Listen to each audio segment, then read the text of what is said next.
Our first speaker is Kenny Bartholomew. He is the senior climatologist with the Minnesota State Climatology Office located at the university campus. He's properly dressed today for the climate we're in. And we always appreciate you being here, Kenny, to start us off. I can't imagine what you're going to talk about with fires in California, floods and snow in Louisiana or whatever, but I'm sure you'll figure out something. So welcome. My name's Kenny Blumenfeld. I believe you said Kenny Bartholomew. He was an Olympic speed skater back in the maybe the 40s, and it just so happens I only know that because as a uh, high school student, I worked at a little sporting goods store, and he came in and I sharpened his skates. I had to learn how to do a totally different. Yeah, Kenny Bartholomew. Now, I'm Kenny Blumenfeld. I work for the DNR Climate Office. And we're going to talk about what's going on with the weather and the climate today. So we're going to do an overview of the big kind of recent stories. I mean, we're going to spend a decent amount of time talking about what's happened because it'll kind of help us understand where we've been going and where things are going. But just to remind you, we've had so far, I mean, look at us out, look outside. There's no snow on the ground. It's weird. I mean, if you came from the cities where we just got an inch of snow, it seems like a big difference. But we're all really short for the year. We had a very dry fall. Prior to the dry fall, we had an extremely wet early growing season with extreme flooding. We had the lost winter of 23, 24. There was no winter last year. And we've had, of course, recent growing season drought conditions. Um, in terms of the outlooks, we're going to talk about, I mean, we don't have a lot of guidance for our forecast, for the long-term outlooks right now, because usually it's always hard to predict the growing season anyway, but often you get some help from El Nino and La Nina. And we have a very weak La Nina and it's fading right now. And so its impacts have already been kind of muted. And it's even harder to know what that's going to mean looking forward. But there are some faint signs. We'll talk about that. There's always high uncertainty. We have some caveats, of course, talking about forecasts. And then we're going to look at the longer range, longer term trends and some projections, although we won't be able to do too much with the climate projection. So I would say these two images actually sum up where we've been for the last year. It was unbelievable to see the amount of submerged equipment in June, not far from here and on Highway 212. And last year I went to a conference, an ag conference out in Morton in June before the big flood. And what was amazing was that I was trying to count how many flooded fields I saw. And I was counting, okay, there's a flooded field, there's a flooded field, there's a flooded field. No, but that's a lake. Okay, that's a flooded field, that's a lake. And then I realized when I got out to Morton that a lot of the lakes that I had counted were actually flooded fields. And then, of course, in the fall, we were extremely dry and we had lots of clear skies. Honestly, kind of an ideal harvest for a lot of folks because it wasn't so soggy anymore. But it was, I think people get a little concerned, and we're going to try and make sense of some of this. So here's what we've been through. We had the extremely warm and snowless winter last year. I don't know what a pring is, but we had a wet and cool spring with extreme June rains and then a very dry, in some cases record dry September and October paired with record warmth. And then really, I mean, it's funny because it's been this kind of back and forth of extreme conditions, but you have to admit this winter has been not extreme, really in any way. It's been pretty dry, but we've certainly had much drier winters. It's been pretty warm at times. We've had much warmer winters. It's been sort of cool a couple times or cold by Minnesota standards, but we've obviously been much colder than this. Hasn't been particularly snowy, although we're starting to see a little change right now.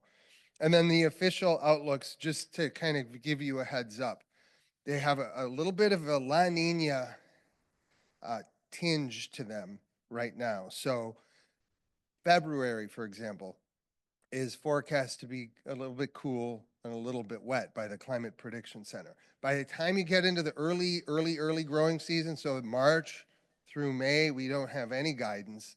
And then as you get into the end of the growing season, there's signs of maybe drier conditions. I believe that that's just predicated solely on La Nina, that there isn't anything else that they're actually seeing that suggests, oh, it's going to get dry. It's just that La Nina historically has some correlation with dry late summer conditions. All right, so the map on the left shows the anomaly, the temperature anomaly in December of 2023. So you're going back 15 months now, 14 months. And you can actually see the whole of North America was warmer than normal, and most of North America was much, much warmer than normal. And just to give you a sense of how bizarre it was, because those of you who remember the non-winter we had here in Minnesota, it was actually more bizarre up by Hudson Bay. I don't even know if this image is from December or February. We go outside and take pictures. We work on the ag campus. So the DNR office that we have is part of the University of Minnesota Department of Soil, Water, and Climate also. So we go outside frequently, get some nice scenery, take pictures, and there were so many days with no snow on the ground, bright sunshine, long shadows because it was winter. I couldn't even tell you when that happened. December of 2023. So again, we're back 14 months. It was the warmest on record by a lot. And even in our long-term station at the Twin Cities, it goes back past the winter of 1877, 78, which also was very, very warm. But last winter was actually warmer. And on a statewide basis, where we only have records back to about 1895, there's nothing even close. Usually when you break climate records, if you're going to be the warmest, usually if you've got a long record, especially if it's over 100 years like we have here, 130 years, usually what happens is it's a very gentle nudging of the old champion, right?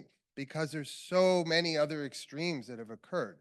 So it's common for a monthly temperature record to be broken by a couple tenths of a degree Fahrenheit. But this was broken by almost 5 degrees Fahrenheit. Just obliterated all the other contenders for number one. It's going to be, hopefully it'll be a long time before we break that record, but you can also see we do have an upward trend in winter warming. The whole winter, this is basically the same graph except December through February. The whole winter stood out too, because even though December was our most anomalously warm month, we had incredible records that were set during the days at the end of January and then also in February. Lots of parts of Minnesota had their earliest 70-degree readings on record, some of them during February, some of them in early March. Or if you didn't set that record, there's a good chance you had your highest February temperature on record. So it was a good warm winter for sure. And then we really flipped. I don't know exactly where everybody here is from, but it either began on March 21st or about March 27th. One of those two periods. You either missed the event on the 21st, and if that's the case, you probably got the event on the 27th. But from that point on, and basically from April through June, we were in a very different pattern. This thing, technically the winter of 23, 24 had been, quote, wet, but it was really because there had been a couple, especially one big event in December that kind of carried the whole season. But everyone knows, most days there was no precipitation and you were hard pressed to find any. Sometimes you would go 10, 20, even 30 days without measurable precipitation during that period. Once we got into the end of March and especially right around the beginning of April, you were getting rain, maybe a little snow, but you were getting rain every 2 to 4 days, basically for 3 months. It was just a flip. And so those images just show you kind of the results. There's your, flooded topography on the left. On the right, we've got a 9-day, or on the middle, we've got a 9-day precipitation map, just showing, there are areas in 9 days down here near Mankato and just south of Mankato, running all the way towards Laverne in southwest Minnesota along I-90. Areas that got 8, 9, 10, 11 inches of rain in just over a week. So 2 to 2.5 growing season months worth of rain in just over a week. And that, if you look at the map on the right, that kind of launched us into pretty extreme territory. We do a kind of season to date ranking of where we are. It's a percentile map. And you can see that we were in the 95th to 99th percentile over much of the state, meaning from April 1st through June 25th, that was about as wet as it had ever been observed. That's just kind of a close-up of the wet period that went from June 15th to 22nd. You see the 3-day precipitation affecting southern Minnesota because a lot of that just happened in 72 hours. Huge rainfall amounts. This is what led to the rapid and dam flooding. And remember, we'd already been wet prior to this. We were getting rain and above average precipitation already beginning at the end of March. And it just took a while for it to accumulate. And we didn't have any really extreme events until we got into June. But wow, what a switch. And then, of course, this led to the first something that I think we were all happy to see with a little bit of silver lining is after 3 really bad drought years in a row, by June, that map on the right shows we had no drought anywhere, no drought category, not even the pre-drought category of abnormally dry anywhere in Minnesota for the first time in years. It had been since April of 2020 that we had seen that. So that was nice. But then we flew back into a really dry pattern. The graph on the left is just daily temperature departures at St. Cloud. And what you can see is, the reds are warm days and the blues are cool days. And we've got our moving average in there too. For the first part of summer, which is what you're seeing on the left, pretty normal conditions right up through the middle of summer. But look at what happens at the end as you get into September. Just these huge temperature anomalies as we flew into a really warm period, and it was very dry.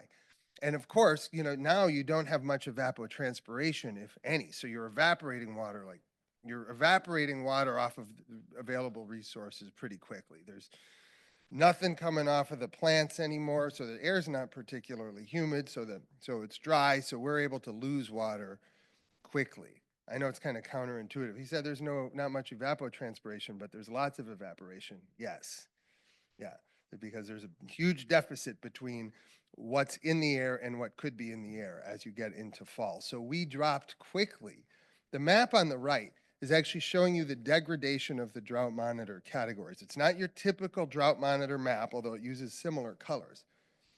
It's showing how many categories we plunged into drought in an 8-week period, because usually it takes a while. Drought is a slow-moving creature. But those orange areas that represent almost a third to half of Minnesota all saw 3 categories of degradation. So they went from no drought, empty map, to abnormally dry, to moderate drought, and into severe drought. That is quite a journey for just 8 weeks. And when you look at the September and October period, and we have short memories, October actually, beginning around the 20th, we started getting precipitation again. But it wasn't enough to save the month, and it certainly wasn't enough to rescue us from what had happened in September. And when you put those 2 months together, all of those dark reds, those are counties that were essentially the very warmest on record. And on the right, you have the most counties were the second driest or the driest on record. So it was that period was extremely warm and extremely dry. And what was interesting about this is we started out the growing season because we were starting to get wet. The Lamberton station, where they've got really the longest standing soil moisture measurements in the state, and the whole profile was saturated by the beginning of April, by their first measurement, and really just continued that way right into June. And you can see these huge, so that black line that you see running through there, that's the average total soil moisture in the 5 foot, 60-inch profile. And you can see then there's different sections of the profile, different layers, representing the different colors in each bar. But just looking at the total quantity, you can see how much above average we were in inches until you get into the middle part of the growing season. And then we really started plunging. After we got out of that wet phase, and especially as we got into fall, then all of a sudden we were below normal. And we did have a little bit of recovery in November, and we actually don't know. What's amazing is right after the final soil moisture measurement, like 2 days later, Lamberton and the whole western half of the state just got soaked. And this is, right before freeze up, at a time when you don't lose that much soil moisture anymore because the temperatures are lower, evaporation rates are lower. And so we don't know how much. It'll be interesting. Even though we've had a really dry winter, we don't know how much actually is in the soil. I bet you that they are pretty near normal still. But what you want, which we don't have, would be a snowpack to insulate the soil, also lend us a little bit of extra moisture when snow melt comes in the spring. We don't have that yet. There's some small changes, but I imagine we're going to, unless we have a huge shift, we're going to end winter kind of the way we've been. I'm not even going to bother with the spaghetti looking graph there on the right. And just to kind of point out the wet period that we had this spring and into the summer, this past spring and summer, really follows what had been a very dry early 2020s period. So this is the annual precipitation, the total precipitation departures. So accumulate all of the above and below normal precipitation from 2020 through 2023. That's the map on the left. And see how those autumn colors? Those are deficits. A lot of areas are 10 to 20 inches short. And so pretty good deficits that we have had accumulated from 2020 to 2023. And by contrast, look at the map. There's the entire 2010s to the right. And not all of the state, but much more of the state was wet during the 2010s, and in some cases extremely wet, forming surpluses of 40, 50, even 60 inches in parts of southern Minnesota. So big shift, big change. All right, when we look, I mentioned La Nina is just a cooling of the Pacific Ocean waters near the equator. And what it essentially does is it actually tends to remove some heat from the climate system. El Nino is the opposite. El Nino is a warming of those Pacific equatorial waters. And if you just think about it, the Pacific Ocean is our biggest ocean by a lot. The equator is where, that's basically from a solar radiation standpoint, that's the center of the Earth, right? So that's where the strongest sunlight hits the Earth, and it's hitting the Earth in the biggest ocean in the world. And this is where the most heat can be retained. In El Nino conditions, when that area gets warm, it tends to add a lot of heat to the climate system, and you end up with a lot of warm temperature records and warm winters in particular. La Nina being the opposite tends to give us cooler conditions. This has been a weak La Nina, meaning the effects that we've seen around the world have been pretty muted. They've been there, but they've been muted. This slightly cooler winter that we've had with some cold weather outbreaks, that's all kind of La Nina conditions, but usually we get a bit more snow. We haven't had that. And it's just kind of been like this all over the country and all over the world. Not really good pronounced La Nina effects. So the current outlook from the Climate Prediction Center, just for February, shows, well, basically the influence of La Nina. And we might see it. I mean, we're in a pretty active pattern right now. And so it shows parts of Minnesota becoming, slightly above normal for precipitation or slightly cool in the temperature department. Neither of these are really strong signals, but I want to show you what happens. The Climate Prediction Center outlooks as you get into March through May. See, we're right in the middle. That's just equal chances. It's no signal. It means that there's nothing to hang your hat on that says, yes, it's going to be warm or cool, or yes, it's going to be wet or dry. That doesn't mean that any of those options aren't possible. They sure are. There just isn't any real guidance. So I wish we could tell you something for the, early fieldwork period, but we don't have a whole lot to go on. And for summertime temperatures, I mean, this is, I think, still is reflecting kind of the typical La Nina influence where you do, after a La Nina, tend to see dry conditions emerge in the western and northern US and really warm conditions in the west. But you can see for us, there's no signal for temperatures. And now we're in June through August. That doesn't mean we won't have a hot summer or even a cool summer. It just means there's no guidance. There is some guidance. Again, I think this is a La Nina artifact on the forecast suggesting maybe drier conditions. So drier kind of mid to late growing season. Uh, and just beware when you think of seasonal outlooks. I know farmers love talking about what the next 1 to 3 seasons is going to look like. And we all know this from practice, but just a reminder that there are limits to these seasonal outlooks. I mean, think of it. If you're forecasting precipitation to be below normal, all it takes is 3 really wet days, and you can blow that forecast, even if the other 87 days of the season actually behave pretty well. This just shows, really focus on the map on the right. That was the seasonal outlook going into last April through June. Now, last April through June was basically in many parts of southern Minnesota, the wettest on record, and it was close to the wettest on record in other parts of the region. And you can see that we were also in equal chances. There was no signal. So keep all that in mind as you think of these longer range forecasts. All right, so let's talk about some of the larger trends. These are the changes that have been observed in Minnesota. So we've talked about kind of where we've been the last few years, with dry conditions, with the recent kind of switch from no winter to really wet conditions back to dry conditions, and now here we are with kind of no winter junior, maybe. So temperature and precipitation are increasing. I needed a space there on average. I say on average because I think people have a hard time imagining trends. A trend is not a constant change, even though it's often depicted with a straight line. A trend is just a predominant change.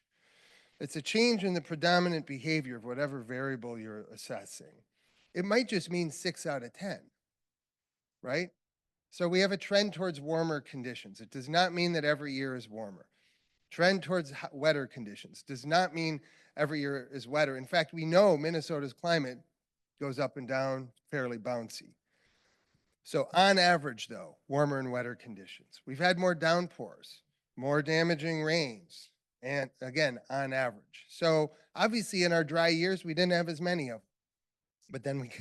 But then look at what defines our wet years. Last year being a wet year, defined by an extreme rainfall punctuation mark, exclamation point, right there in June, coming off of a really wet, late March through June period. We've also had warmer winters, you know this, fewer cold extremes, basically a shortened freezing cycle, lengthened growing seasons. What some people don't know is we've had increased snowfall and also decreased snow cover. Those are related. And our high temperature extremes are not really increasing. So as much as our climate is actually showing signs of getting warmer here in Minnesota, it's not because summertime high temperatures are increasing. We're really not observing that yet, but we are observing increases in humidity leading to higher heat index values. So I want to show you a mind-boggling graph, but you can do it. We all can do this. On the left, this is average temperature and precipitation averaged around Minnesota. We've got every year from 1895 through 2024. We've got 2 axes here. As you go from left to right, you're going from cooler years to warmer years. So if you look at the dots that are on the left, those are cool. Look at the dots on the right, those are warm. Then the other axis is precipitation. As you go from the bottom, you're dry, up to the top where you're wet. Look at the upper right quadrant representing warm and wet years. Do you see all those red dots? You can't possibly read all, well, maybe you can. But if you look at the labels on all those red dots, those represent, it was supposed to be the 10, but this is a weird custom graph that I built, and it's really hard to remove a dot. So now we have 11. The 11 combined warmest and wettest years on record. But they have all occurred. Again, we go back to 1895. But those 11 combined warmest and wettest years on record have all occurred since 1998. So there's this kind of, it's not that every year is warm and wet. It's not even that every year is warm or that every year is wet. It's just that the warm wet signal has really shifted in recent decades. And we're really kind of being dominated by that pattern, even though you've had, obvious drought years. You can see that 2024 stands out. It was the warmest year on record in Minnesota. You can also see it's pretty wet. But what's interesting is it's clustered right next to 2016, which is just off to its left and up, and 1998. Do you know what those years also had in common? They were also following very strong El Nino events. I think we have enough information to work with now. Next time we get one of these super El Nino, aside from the effects in winter, we are very confident about 4 out of 5 times you end up with a wet year following it too. So next time we get into one, keep that in mind. So our annual precipitation, you can actually see us, we're just above the trend line on the far right there. I've circled this little area of depressed values because I want to point out that 2020 through 2023 were really dry years. They were below the trend line, right? And they were huge departures from where we had been in the 2010s. I mean, look at that big spike in 2019. You can see it there. It's the highest mark on the graph, and then we just plunged. So it seemed really dry, but I want to show you something. I want to look at the driest year of that period, which was 2021, where and I want to just draw a line. And I'm trying to show you how not dry historically 2021 was. All those years below that red line were drier than 2021. I mean, it was dry. We went into moisture deficit. We had bad drought. I'm not diminishing that, but we kept getting asked, is this the worst drought we've ever had? No, we have short memories. And one of the things you can see is that not only is there a recent trend towards increasing precipitation with that trend line, and obviously the kind of years, the really wet years are having a tendency to get wetter, the really dry years are also having a tendency to get wetter. So you can look at this period, 2020 through 2023, as the wettest dry period on record in Minnesota. It's kind of a mouthful. So temperature and precipitation are increasing. These maps show the way that temperature is increasing. We have the increases are actually fastest in northern Minnesota and slowest in southern Minnesota.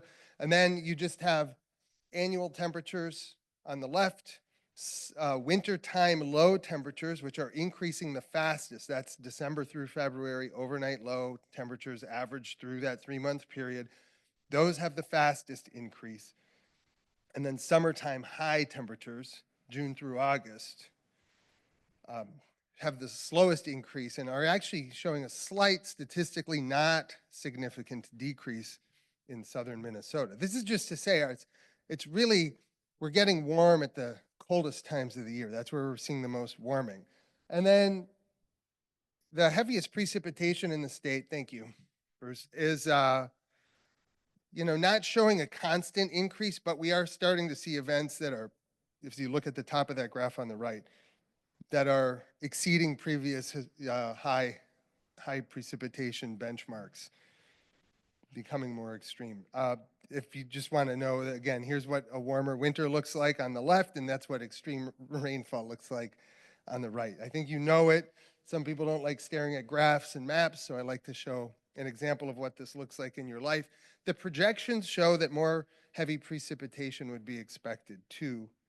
A typical night in International Falls, which is our ice box of the nation, during January through, we haven't done the 2025 data, but it's going to be similar.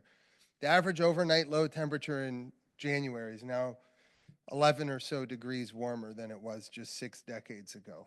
It's a rapid wintertime warming. The coldest day of the year at Milan. You see this they see the ups and downs. We still get very cold.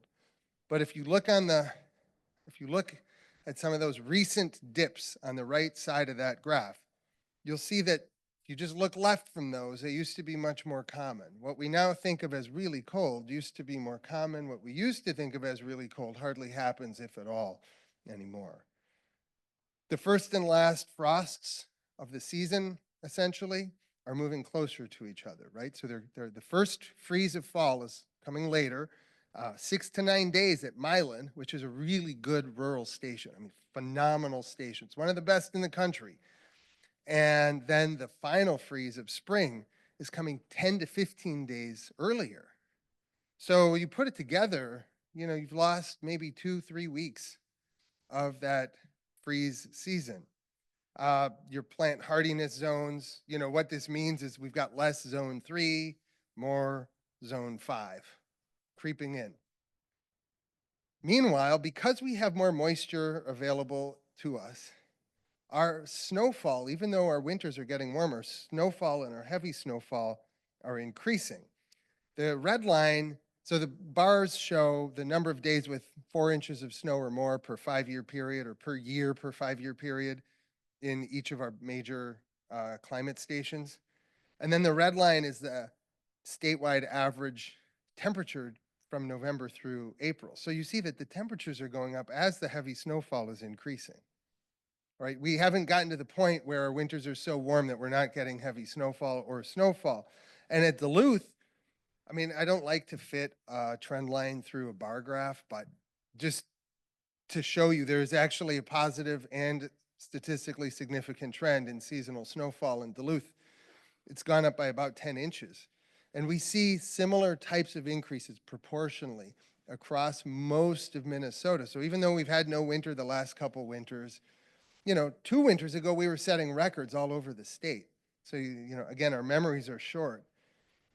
Our winter rain is more common. Oh, I meant that slide slightly out of order, but it's true. We get more rain in the winter. You can see sort of decade by decade. We've been getting more rain in the winter in the Twin Cities. Here's that same snowfall graph, but with the temperatures at Duluth from December through February. And that, as a result, is the decline of the snow depth in Duluth. So snowfall, how much snow is coming down is increasing, but how much snow is on the ground is decreasing. And of course, when you combine snow and rain in the winter, you have a problem. You get heavy snow loads, you get stress on trees, power outages. We had more damage in the 2022-2023 winter from snow, especially in our forests, than we'd ever really recorded here in Minnesota. Just to say, summertime high temperatures are not increasing yet. There's the highest temperatures of the year at Milan on the graph, but the projections do show that more heat is coming. And these are actually not particularly pessimistic projections in terms of the emissions scenario. But what I want to propose to you is that even if our air temperatures don't rise, we've got an ongoing increase in the most humid conditions of the year. And that is leading, on the top, you see no trend in the highest temperatures at MSP, but on the bottom, you see the increase in the dew point temperature. And when you then have the temperature on the bottom, you still see the heat index rising on the top because of that increase. So we might not actually have a lot more days where it's 100 degrees, but we're almost certainly going to have more days where the heat index is over 100 degrees. And that's a trend that's already happening in Minnesota. Drought severity, obviously we've on average been wetter, so we haven't had as much drought in recent years, even though it's been really bad and some of it's been acute and quite intense. In terms of the area covered, the time, and the severity, it really is not a historically significant, these aren't historically significant episodes. And just to remind ourselves that even in drought, we have episodes of extreme wetness and flooding. So in summary, well, you know all this, right? We've had a lot of extremes. The outlooks for the coming growing season are vague, but they show a trend towards more drying in the late growing season. Remember the caveats. On average, Minnesota's become warmer, wetter, and more humid with rapidly warming winters and more precipitation extremes. The humid heat is increasing, but we haven't had an increase in dry heat. And drought is not yet increasing despite major recent episodes. So thank you. Oh, and there's the Slido slide. Thanks, everybody.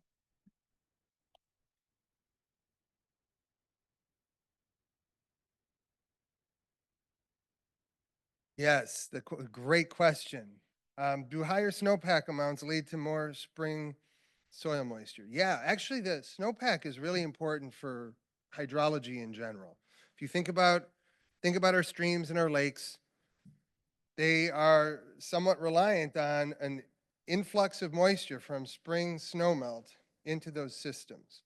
And so when you don't have spring snowmelt into those systems, you obviously have a shortage of the normal water available. But also, a lot of that water just goes right back into the ground. I mean, the only exception is if the snowpack is on top of already saturated soils and there's just no capacity for it, then as the snow melts, it has to run off. But assuming that there's capacity and that the melt is reasonably timed, yeah, a good snowpack is a good indicator of spring soil moisture conditions. So to think of it properly, often that snowpack in just an average year, it's going to have 2 to 3 inches of moisture in it. And that moisture, 2 to 3 inches comes off pretty slowly with most snow melt.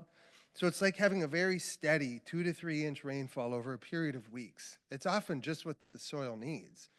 And instead, if you don't have any, you're really missing that. And after a dry winter, it has a compound effect, especially if that's after a really dry fall. So we certainly could use some snowpack. That's a good question. Thanks.